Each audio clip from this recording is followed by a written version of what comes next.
Hi everyone! If you've been following the Spark Summer Series videos, then you know that we've been going over STEM topics lately.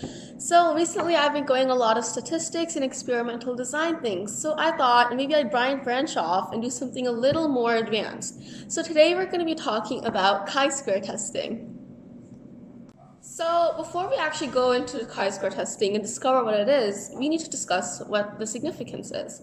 So chi-square testing is actually on the AP Bio exam. So if you are in an honors class or intend to take an AP Bio class, you should really look into chi-square testing. And we're actually going to be going into details regarding the AP Bio exam today. So we're going to be using an AP Bio exam biology sheet, which has all the materials you'll be given or the information you'll be provided in every bio test regardless of which year. And in fact, chi-square testing is very important. And one of the most important parts of chi-square testing is the degrees of freedom, which is on the AP Bio sheet. So let's go into it. So as you might be able to see, don't worry, I'll zoom in on this later, it says chi-square table, and it has all the information, and I'll go over this and explain what it means. It also has the formulas for standard deviation, SEM, and mean val, and sample mean, so you don't actually have to memorize these formulas. You just need to understand how to solve them. And if you haven't seen my videos already, I've gone into depth about SEM, 95% confidence interval, standard deviation, all of that. So if you aren't sure, if you need a brush up, go ahead and look at one of those videos. So chi-square testing, well, the entire purpose is to compare the variation in your data. So it determines whether the differences in all your data points and answers is due to chance or probability, or is it because of the variables you're using and your technique of solving it. So some very important things you need to know before solving it is how to use the formula. So over here I've written the formula, and on the left side I've written what each variable means or symbol.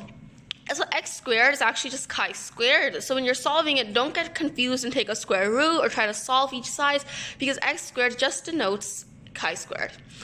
Again, that symbol you may have seen in standard deviation or SEM, it just means adding all these values together. O is the observed data, so it's the values that you receive or get, and E is the expected values. So for instance, if you're conducting an experiment, you may expect to get values of like 1, 2, 3, 4. Instead, you may have received 10, 9, 8, 7. So your observed data is the data you've received or the information you've gotten from your experiment, and the expected values are the values which you hypothesized that you would get. So in this formula, we can see, I'll briefly explain it. So chi-square is solved by adding the difference between the observed data and the expected values, which is squared. And so you add all of these individually. For instance, if you got 4 data points that was observed and expected, then you subtract of all 4, and then you add all 4 together. And you divide it by E, which is just the expected values. So now that we understand the basics of the chi-squared formula and what chi-square testing does, we need to go into depth regarding a few key terms. So this may seem a bit confusing at first because some of you it may be completely new, but trust me, once you've gotten all this in your head and you put it together, it'll make so much sense. So firstly, let's go over the definition of a null hypothesis. So you really just need to memorize this. For instance, chi-square testing often comes on the AB Bio test as an FRQ, so it's very important to know this definition word by word because you may need to state it. So it is that there is no statistically significant difference between the observed and expected values, and any difference is due to chance. Keep this in mind as we go on. So the degrees of freedom is the number of outcomes minus 1. So it is the amount or the number of different data points you have subtracted by 1. Your critical value is based off the p-value. Now, you don't really need to know the definition of a p-value because there isn't really one. It is just a value that's given always by the AP examiner, and there's 2 p-values, 0.05 or 0.01.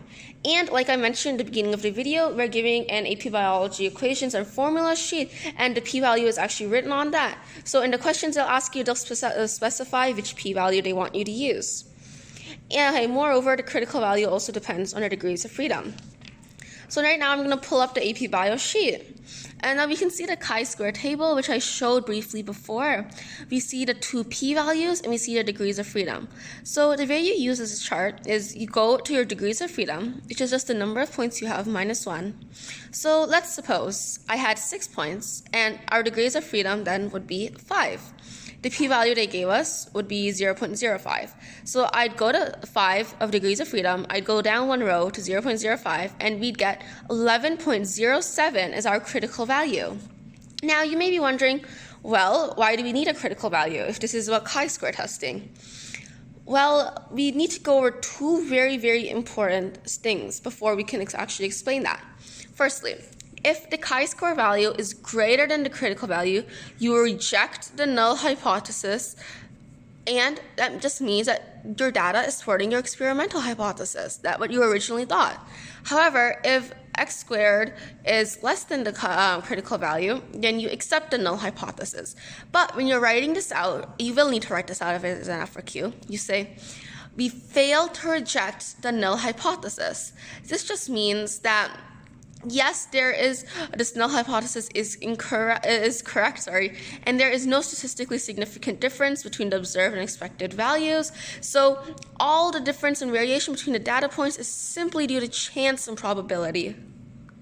So if you're still confused as to what this means, I've actually made a packet.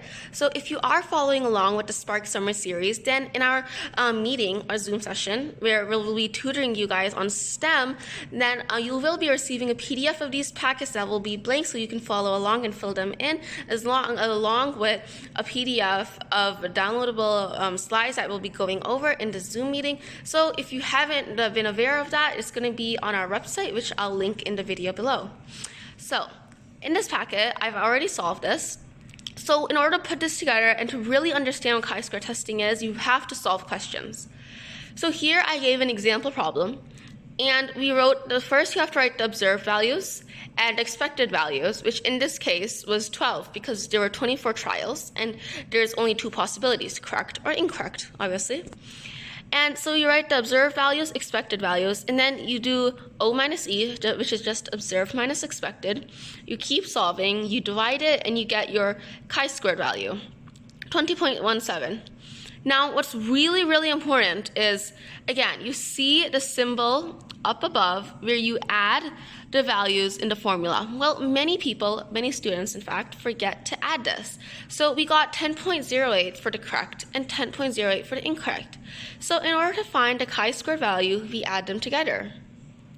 So as I mentioned before, they'll always give us our p-value. So in this case, our p-value is 0.05. So we'll go to our AP Biology data sheet and we'll look at that and we'll find out our answer.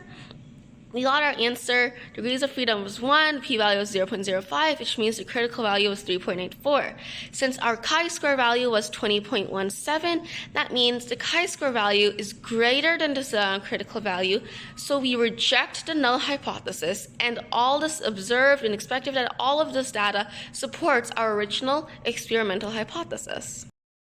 Okay guys, I hope that quick and short video made it really easy to understand what chi-square testing is, and I hope you guys got an idea of like the AP Bio exam and how to use the formula sheet. Again, this is meant to be very quick, nice review videos and tutoring videos as part of the Spark Summer Series, and if you want to learn more in-depth, longer sessions about like 30 minutes or 1 hour, go ahead and join our free summer camp. I'll link the information down below in the video, and visit our website for more information.